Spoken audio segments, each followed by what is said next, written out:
Hello students, today I'll teach you chapter 3, that is human reproduction. जब हम humans की बात करते हैं तो हम कहते हैं कि रिप्रोडक्शन जो है वो एक सेक्सुअल रिप्रोडक्शन है, विविपेरस होता है. They are viviparous organism, they are giving birth to babies. और इनका रिप्रोडक्टिव फेज जो है it starts at puberty. Steps की बात करें तो ह्यूमन रिप्रोडक्शन में कौन कौन से स्टेप्स हैं? Gametogenesis, that is formation of the gamete. सबसे पहले फॉर्मेशन होगा, देन इंसेमिनेशन, ट्रांसफर होगा गैमीट का मेल से फीमेल को, then both the male and the female gamete would fuse and lead to fertilization, और fertilization होके zygote formation होगा. Then the development of baby take place inside the mother's womb, या जिसको हम uterus बोलते हैं, and the time period for which it remains in the uterus, that is known as gestation period. Then giving birth to the baby, that is parturition. तो ये steps involve होते हैं. और अगर हमेशा मैं यहाँ पे बताती हूँ तो it is not related to CBSE, लेकिन अगर टेस्टीज को रिमूव किया जाता है तो उस प्रोसेस को बोलते हैं कैस्टरेशन. और रिमूवल ऑफ यूट्रस जब होता है, may be due to fibroid formation या यूट्रस में कुछ कैंसरस ग्रोथ हो गई है, तो यूट्रस को अगर रिमूव कर देते हैं तो उसको बोलते हैं हिस्टेरेक्टोमी. ये नीट के उससे इम्पोर्टेंट है, नॉट रिलेटेड टू सीबीएसई. अब यहाँ पे हम सबसे पहले पढ़ेंगे मेल रिप्रोडक्टिव सिस्टम. जब हम मेल रिप्रोडक्टिव सिस्टम की बात करते हैं तो male reproductive system includes the testis, which is the primary reproductive organ. और टेस्टिस कहाँ प्रेजेंट होती है? It is present in the scrotum. और why it is present in the scrotum? Because the development of the sperms would need 2 to 2.5 lower temperature than the body temperature. और जो scrotum है उसकी width around 2 to 3 centimetre होता है. अब इसमें बहुत सारे टेस्टीज में लोब्यूल्स होते हैं जिनको हम बोलते हैं testicular lobules. Around 200 to 250 lobules are present. और ये जो टेस्टिक्युलर लोब्यूल्स हैं, they mainly have the seminiferous tubules. और इनके बीच की जो स्पेस है उसको हम बोलते हैं इंटरस्टिशियल स्पेस. और ये जो स्पेस है इसमें कौन से सेल्स प्रेजेंट होते हैं? इंटरस्टिशियल सेल्स, या जिनको हम बोलते हैं लिडिग सेल्स. और ये लिडिग सेल्स क्या प्रोड्यूस करते हैं? They produce the testicular hormone which is androgen, जिसको हम टेस्टोस्टेरोन भी बोलते हैं. और testosterone why it is needed? Androgen और testosterone, it is needed for development of secondary sexual character. जैसे बॉयज में डीपनिंग ऑफ वॉइस हो जाता है, हेयर ग्रोथ ज़्यादा हो जाती है, थिकनिंग ऑफ बोन्स हो जाता है, तो all those are secondary sexual. Broadening of shoulders हो जाता है, so that is these are secondary sexual characters. अगर सेमिनिफेरस ट्यूब्यूल्स की बात करते हैं तो seminiferous tubules, here the male germ cells or spermatogonia are present, which will develop into sperm. And they also have the Sertoli cell, which will provide the nutrition to the sperms. Beside that, the male reproductive system has accessory glands.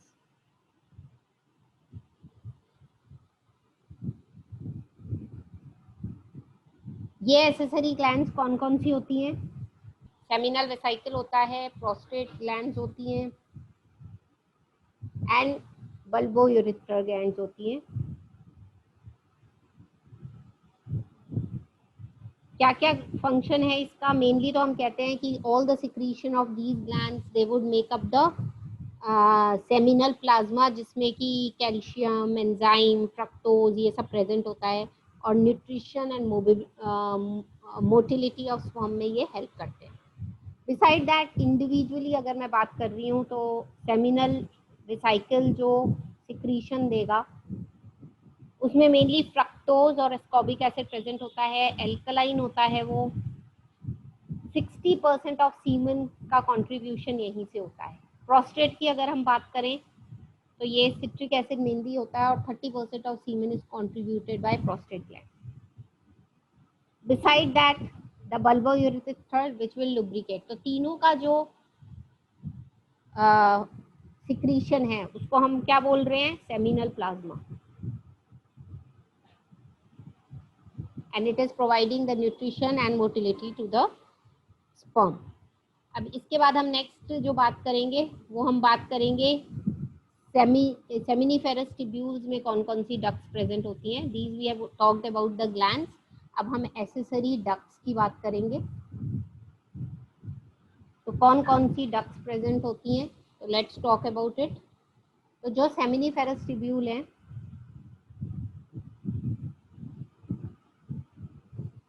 they would open into tubes which are known as retitestes,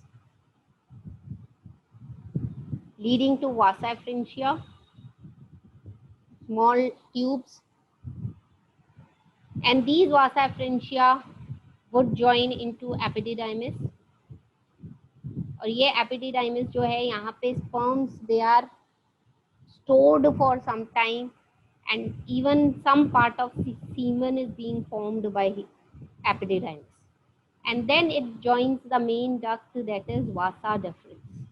जब हम testis की बात करते हैं तो testis इस तरह से होता है, स्क्रोटम में प्रेजेंट है testis, it is present in the scrotum, और ये जो पोर्शन है ये एपिडिडाइमिस है, where the sperms are stored for some time, and the main duct that is the vasa deferens. So this is how the whole process goes on. Then vasa deferens of both the sides along with the seminal vesicle will form the vasa deferens, the tube of this vasa deferens and seminal vesicle दोनों मिलके क्या बनाते हैं? ejaculatory duct बनाते हैं. जब testis जो है उससे वासा डेफरेंस इस तरह से आती है तो वो इजेक्यूलेटरी डक्ट बनाती है, इसीलिए सेमिनल वेसिकल भी ओपन अप होता है, and then these ejaculatory ducts of both the sides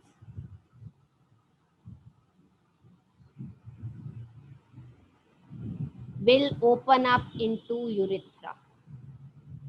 So vasa deferens would open into urethra. So we can say two ejaculatory ducts, they would join to form the urethra, या जिसको हम बोल रहे हैं urinogenital duct. तो urinal genital duct जो है दोनों इजेक्यूलेटरी डक्ट मिलके क्या बना रही हैं? Urinogenital duct, and it is opening into the urethra. Here the ducts of the Kupffer gland and the prostate gland would also join in the urethra. The ducts would also join in the urethra, and that would lead to the formation of the semen. वो अपनी जो भी secretion है वो pour कर देंगी, और along with the sperm it is known as the semen. Urethra की जो opening होती है, it is again guarded by urethral meatus. उसके आगे जो कवरिंग है वो है यूरिथ्रल मीटस. तो ये तो हो गया हमारा, हमने पढ़ लिया what is male reproductive system. Male reproductive system का डिटेल में हमने एक बार रिवीजन कर लिया. अब हम पढ़ते हैं फीमेल रिप्रोडक्टिव सिस्टम. जब हम फीमेल रिप्रोडक्टिव सिस्टम की बात करते हैं तो उसमें नेचुरली हमें प्रेजेंट पता है कि उसमें क्या क्या प्रेजेंट होता है. It has the 2 ovaries, 2 ovaries होती हैं, and here comes the finger like projections. Then this is the oviduct, and both the oviducts would open into the uterus. So we'll quickly revise it. Female reproductive system में ovary होगी, pair of oviducts या fallopian tubes होंगी, uterus is present, then this leads to cervix and vagina. और cervix और vagina, जो cervix canal है और vagina है, उन दोनों को एक साथ हम क्या बोलते हैं? birth canal बोलते हैं. सर्विक्स की जो कैविटी होती है, जो बीच की जगह होती है, उसी को हम सर्विक्स कैनाल बोलते हैं. तो cervix canal and vagina together forms the birth canal. Vagina जो है, it has a membrane over it which is known as the hymen, which was considered as time of which was considered as the sign of virginity, जो कि अब हम नहीं मानते हैं. It may get broken by doing sports और swimming और certain activities. Ovary जो है, ओवा प्रोड्यूस करती है. मेनली हार्मोन्स जो ओवरी प्रोड्यूस करती है, दे आर स्टेरॉइडल हार्मोन्स. ये ज़्यादातर स्टेरॉइडल हार्मोन्स होते हैं. 2 to 4 सेंटीमीटर ओवरी होती है and it has outer covering. Ovary के बाहर जो कवरिंग होती है उसको एपिथेलियम बोलते हैं, और उसके अंदर जो है that is stroma. This stroma is divided into two, that is cortex and medulla. और जब हम ओविडक्ट की बात कर रहे हैं, तो ओविडक्ट में जैसा मैंने कहा फिंगर लाइक प्रोजेक्शन होते हैं टू रिसीव द ओवा. जब एग प्रोड्यूस होगा ड्यूरिंग ओव्यूलेशन, तो वो कौन लेगा? फिम्ब्रिये ले लेंगे. तो इसको हम 3 पार्ट्स में डिवाइड कर सकते हैं ओविडक्ट को. This is the first portion, that is infundibulum, then is the ampulla, then is the isthmus.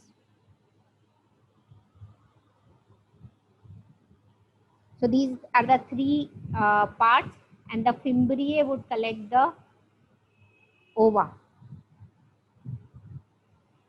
अगर हम फीमेल्स में, I will also talk about little about the external genital. External genital होते हैं कि जो हमें दिखाई दे रहे हैं, एक्सटर्नल जेनिटेलिया या जिसको हम वल्वा भी बोल रहे हैं. इसमें क्या क्या आता है? They have certain folds are included, that is we'll talk about mons pubis, labia minora, labia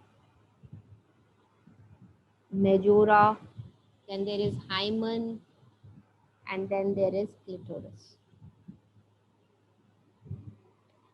जब हम आउटर स्ट्रक्चर की बात कर रहे हैं फीमेल्स में, तो हम कुछ कवरिंग्स की बात करते हैं जो आउटर हमें दिखाई दे रही हैं, तो उसमें हम ये सारे स्ट्रक्चर्स की बात कर रहे हैं. Then coming to the uterus. अगर हम यूट्रस की बात करते हैं, तो यूट्रस पियर शेप्ड होता है. 3 लेयर्स होती हैं उसमें. कौन कौन सी लेयर्स होती हैं? जो बाहर, बिल्कुल बाहर होती है, वो पेरीमेट्रियम होती है. Then there is in between the middle one which is known as the myometrium,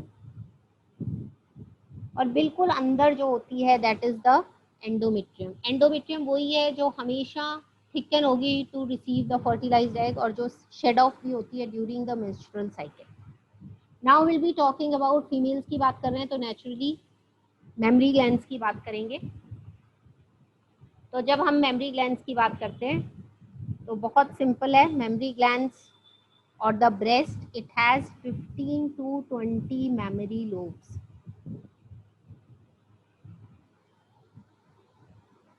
और इन मेमोरी लोब्स में कुछ सेल्स प्रेजेंट होते हैं जिनको बोलते हैं एल्वियोलाई. ये वो हैं जो मिल्क सिक्रीट करेंगे, और मिल्क जो है it is stored in the cavity of these, and these alveoli would open in mammary tubules. And these mammary tubules, जो छोटी छोटी सी ट्यूब्स होंगी, ये ज्वाइन करेंगी और ये बनाएंगी मेमोरी डक्ट। और ऐसी बहुत सारी मेमोरी डक्ट्स जो हैं, they form the ampulla where the milk is collected and it will open into the lactiferous duct, and this is the duct through which the milk is sucked. ये सब हमने पढ़ लिया मेल और female reproductive organs के बारे में। अब अगर मैं स्पर्म की बात करती हूँ तो आपकी बुक में स्पर्म का स्ट्रक्चर भी दे रखा है। तो स्पर्म की अगर हम बात करें तो स्पर्म का स्ट्रक्चर कुछ इस तरह से होता है।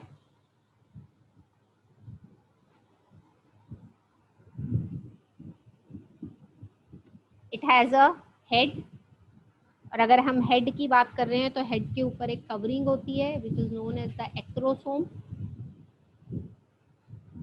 जिसमें लाइटिक एंजाइम प्रेजेंट होता है। और ये एक्रोसोम जो है ये डिराइव कहाँ से होता है, कहाँ बना है, ये गोल्गी बॉडी से डिराइव है। इसमें जो एंजाइम है लाइटिक एंजाइम, उसको हम हाइलोयूरिनिडेज एंजाइम कहते हैं। And this enzyme helps to enter the egg, egg में पेनिट्रेट करने में हेल्प कर रहा है एक्रोसोम। हेड की अगर हम बात कर रहे हैं तो ये सब चीज़ें हेड में प्रेजेंट है। उसके अलावा यहाँ पे नेचुरली साइटोप्लाज्म और जो क्रोमैटिक मटेरियल है वो भी प्रेजेंट होगा। Then is the neck which is joining the head to the middle piece, और मिडल पीस जो है it has lot of mitochondria present in it, and these mitochondrias would help to provide the energy, और tail जो है वो movement में help करेगी। ये हो गया पूरा स्ट्रक्चर। अब हम जल्दी से गेमेटोजेनेसिस को एक बार रिवाइज कर लेते हैं। तो we'll talk about first spermatogenesis. Spermatogenesis में फॉर्मेशन ऑफ स्पर्म्स को हम स्पर्मेटोजेनेसिस कहते हैं। We are talking about gametogenesis. Gametogenesis means formation of gametes. तो इसमें हम स्पर्मेटोजेनेसिस पढ़ेंगे और oogenesis पढ़ेंगे। जब हम स्पर्मेटोजेनेसिस की बात करते हैं तो that means formation of sperms. तो कहाँ बनेंगे स्पर्म? नेचुरली टेस्टिस में बनेंगे। कब बनना शुरू होते हैं? जब एक लड़का प्यूबर्टी की स्टेज में पहुंच जाता है, अटेन्स द प्यूबर्टी। उसकी टेस्टिस में जो मेल जर्म सेल्स हैं, दूसरा नेम जो है मेल जर्म सेल्स का वो है स्पर्मेटोगोनिया। तो mail germ cell or spermatogonia, which are 2n, they will undergo mitosis and they would increase in number.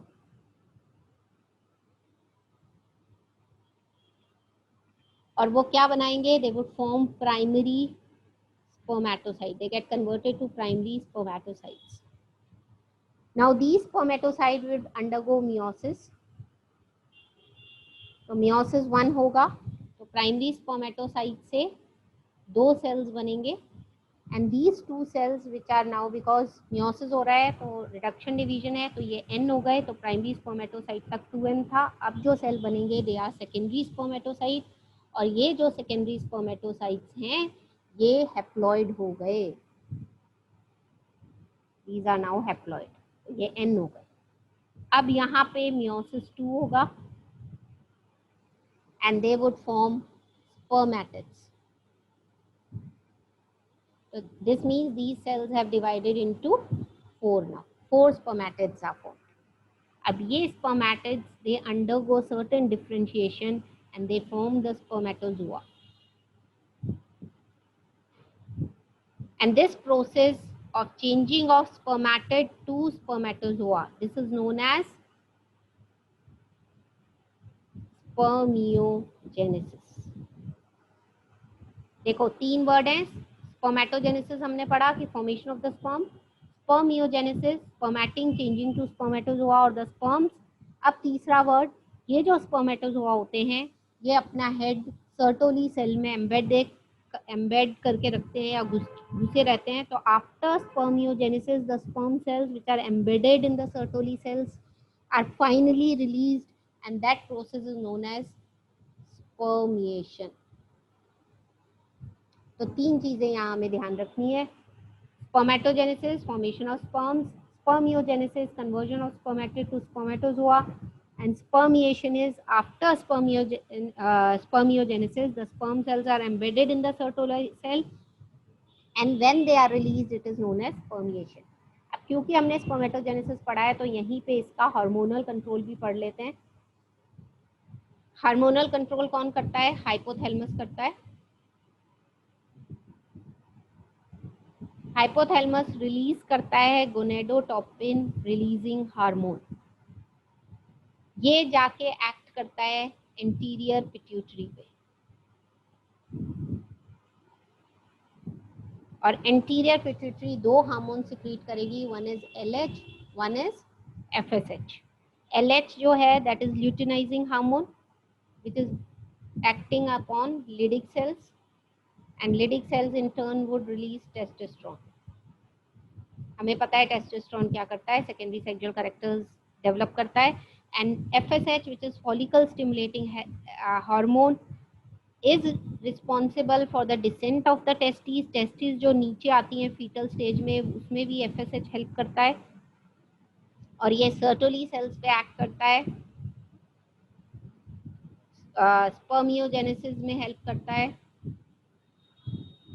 Spermatogenesis में तो हेल्प कर ही रहा है. तो this is all about gametogenesis when we are talking about the male structure.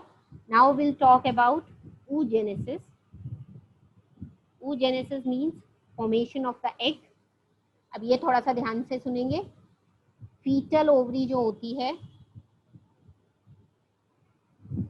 उसमें बहुत सारे oogonia होते हैं, which are 2N. oogonia मतलब एग मदर सेल. ये oogonia बन किससे रहे हैं? तो जर्मिनल एपिथेलियम है ओवरी की, that would undergo mitosis and it would form number of oogonias. And you should remember that no oogonia are formed after birth. जो बनने हैं वो before birth ही बनते हैं. So the fetal ovary has number of oogonias or the egg mother cell. और ये oogonia differentiate होते हैं and they form the primary oocyte. And in primary oocyte, the meiosis 1 would start, but it is arrested at prophase 1. Prophase 1 में वो रुक गया है, arrest हो गया.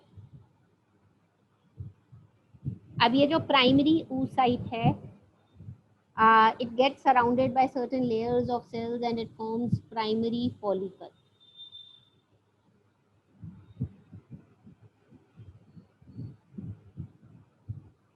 अब प्यूबर्टी के टाइम, जब प्यूबर्टी होती है तो बहुत सारे प्राइमरी फॉलिकल्स डीजेनरेट भी होते हैं. मेनी ऑफ देम डीजेनरेट, तो कुछ नंबर रह जाता है, कुछ डीजेनरेट हो जाते हैं. तो जो बचे हुए प्राइमरी फॉलिकल हैं, they would get surrounded by again by layers of cells and they would form secondary follicle.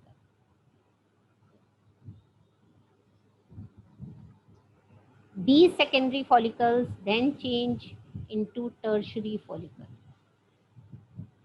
and this tertiary follicle has a cavity which is known as antrum. अब यहाँ पे जो meiosis 1 रुक गया था वो meiosis 1 वापस से रिज्यूम होता है and it forms two cells. One is the polar body and another is the secondary oocyte. Polar body naturally degenerate हो जाएगी. अब यहाँ पे जो सेकेंडरी oocyte है, यहाँ पे meiosis 2 स्टार्ट होगा, but it is again arrested at metaphase. Metaphase पे रुक जाएगा और ये वापस रिज्यूम कब होगा? जब स्पर्म सेकेंडरी oocyte में पेनिट्रेट करेगा.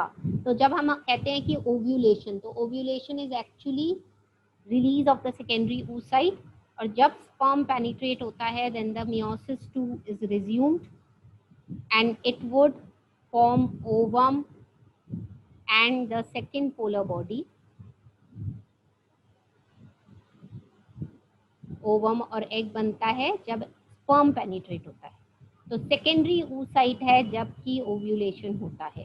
तो ओव्यूलेशन के टाइम क्या रिलीज हुआ है? Secondary oocyte। और जब स्पर्म पेनिट्रेट करेगा तब meiosis 2 जो है वो कंप्लीट होगा and there would be formation of the egg in the second polar body. अब हम बात करेंगे हार्मोनल कंट्रोल की। अगेन हाइपोथैलेमस जो है it will release gonadotropic releasing hormone, then this will go and act on the anterior pituitary, ये release करेगा FSH, LH और FSH and LH जो हैं they would act on the follicle, maturation of follicle होगा 14th day पे of the cycle the egg would be released, even the estrogen is formed by the maturing follicle and LH and FSH when they are at the surge highest होते हैं 14 day पे और तभी egg release होता है। And if fertilization does not occur then the follicle is change to corpus luteum and if fertilization does not occur corpus luteum जो है वो डीजेनरेट होने लगेगा। अगर फर्टिलाइजेशन होता है तो प्रोजेस्ट्रॉन जो इससे रिलीज हो रहा है it will help in development. और अगर फीडबैक नेगेटिव फीडबैक की बात करें तो this estrogen as well as the progesterone would give the negative feedback, that is to stop to the anterior pituitary and to the hypothalamus. तो जब follicle degenerate होता है तो फॉलिकल जो है वो एग रिलीज करता है, तो जो कुछ बचा रह जाता है वो कॉर्पस ल्यूटियम बनाता है और कॉर्पस ल्यूटियम प्रोजेस्टेरोन सिक्रीट करता है and it progesterone would increase if fertilization occur. अगर फर्टिलाइजेशन नहीं हो रहा है तो कॉर्पस ल्यूटियम डीजेनरेट हो जाएगा, खत्म हो जाएगा और प्रोजेस्टेरोन लेवल जो है वो धीरे धीरे नीचे चला जाएगा। अब हम बात करते हैं जल्दी से शॉर्ट में मेंस्ट्रुअल साइकिल की। हमें मालूम है कि अगर तो फर्टिलाइजेशन होता है तब तो नेचुरली डेवलपमेंट ऑफ बेबी होगा। अगर फर्टिलाइजेशन नहीं होता तो endometrium along with the egg it is shed off, that is what we called as menstruation. The first menstruation that occurs at puberty is known as menarche. This we have already studied in the junior classes. The first which is occurring at the puberty time is menarche और 50 years पे जो stop होता है menstruation उसको बोलते हैं menopause. अब हम मेंस्ट्रुएशन साइकिल की 4 स्टेजेस की बात करते हैं कि 4 स्टेजेस होती हैं, कौन कौन सी होती हैं। दैट इज वी से the menstruation is of cycle is of 28 days. तो अगर हम स्टार्टिंग की बात करते हैं, हम स्टार्ट करते हैं मेंस्ट्रुएशन से, जब ब्लीडिंग होती है it is for 0 to 4 days and here it occurs if the egg is not fertilized. यहाँ पे क्या हो रहा है? शेडिंग ऑफ एंडोमेट्रियम हो रहा है। कितने दिन का है? 0 to 4 days as I said. And LHS, LH, FSH, estrogen, progesterone सारे हार्मोन्स यहाँ पे डिक्रीज हो रहे हैं। The second level, second part of this cycle is the follicular. Follicular में क्या हो रहा है कि proliferation हो रहा है, development of follicle हो रहा है। The primary follicle is being changed to Graafian follicle, mature follicle में change हो गया। एंडोमेट्रियम यहाँ पे थिक हो रही है, proliferate हो रही है।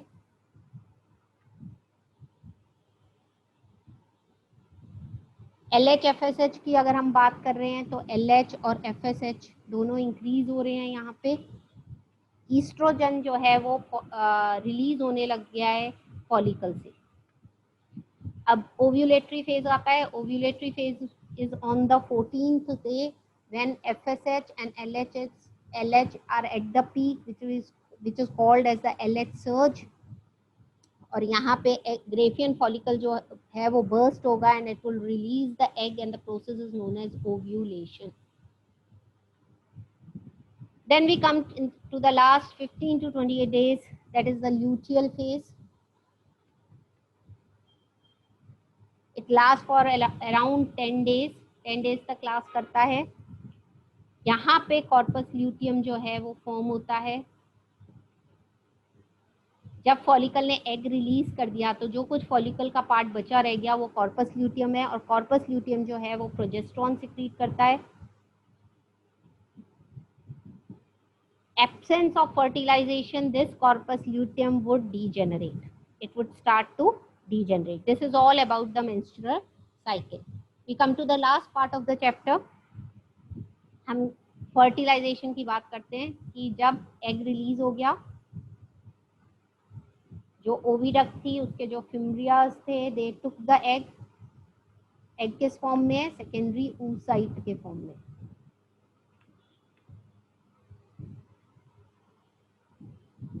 अब जो sperm है, it would move from the vagina and cervix to reach up to the egg or the secondary oocyte. यहाँ आएगा ओविडक्ट में आएगा और fertilization होगा एम्फिलोइस्ट्रीमस जंक्शन पे, and the fertilization would result in the formation of the zygote.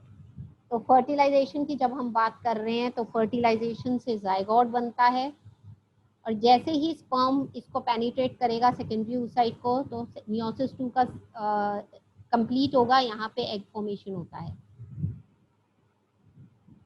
अब जो fertilised egg है that is the zygote. Sperm and ओवा फ्यूज हो गए हैं, ज़ाइगोट बन गया है. अब ये ज़ाइगोट में क्लीवेज होगा, दैट मीन्स डिवीजन स्टार्ट हो गया. डिवीजन एज ब्लास्टोमियर्स फॉर्म होने लग गए, and then it forms a stage, a ball of cells which is known as the morula. जो मलबरी के जैसे हमें लग रहा है उसको मॉर्यूला कह रहे हैं. 8 to 16 सेल्स उसमें फॉर्म हो गए हैं, and then this will change into a blastocyst. Blastocyst जो है उसमें इनर लेयर ऑफ सेल्स होते हैं इस तरह से, and it has a cavity. ये सेल्स हैं और यहाँ पे कैविटी फॉर्म हो जाती है जिसको बोलते हैं ब्लास्टोसील. ब्लास्टोसिस्ट हम कह सकते हैं कि इसमें दो चीज़ है, एक है ट्रोफोब्लास्ट और दूसरा है इनर सेल मास. ये इनर सेल मास ही स्टेम सेल्स होते हैं. अब ये ब्लास्टोसिस्ट जो है ये डिफ्रेंशिएट होगी and there is formation of ectoderm, endoderm, mesoderm, मतलब ट्रिप्लोब्लास्टिक स्टेज आ गई. और उससे फिर इस स्टेज को जब इस तरह से लेयर्स बन जाती हैं उसको हम बोलते हैं gastrula stage. These are the 3 layers which will form all the organs. उसके बाद जब ऑर्गन्स क्लियरली विजिबल होते हैं तो उस स्टेज को हम फीटस बोलते हैं, और फीटस जो है वो कुछ सिग्नल्स देता है which is known as the fetal ejection reflex. उसके अलावा ऑक्सीटोसिन रिलीज होता है which is released from the pituitary, and that would result in parturition, that is delivery. And once the delivery occurs, mother जो है वो lactation या milk production करती है. फर्स्ट मिल्क जो होता है उसको हम कोलेस्ट्रॉम बोलते हैं, and it has antigens which is IgA which will give immunity, and it is also nutritious. The milk is nutritious for the child. अब ये जो ट्रोफोब्लास्ट है ये अटैच होता है एंडोमेट्रियम से, ये मैं बताना भूल गई. यहाँ पे ये एंडोमेट्रियम से अटैच होगा along with the chorionic villi, और ये फॉर्म करेगा प्लासेंटा. और प्लासेंटा के फंक्शंस हमें पता है, ऑक्सीजन सप्लाई करता है, कार्बन डाइऑक्साइड रिमूव करता है, वेस्ट एक्सक्रीट करता है. So student, these are the function of the placenta. So we end the chapter here. Like, share and subscribe. Thank you so much.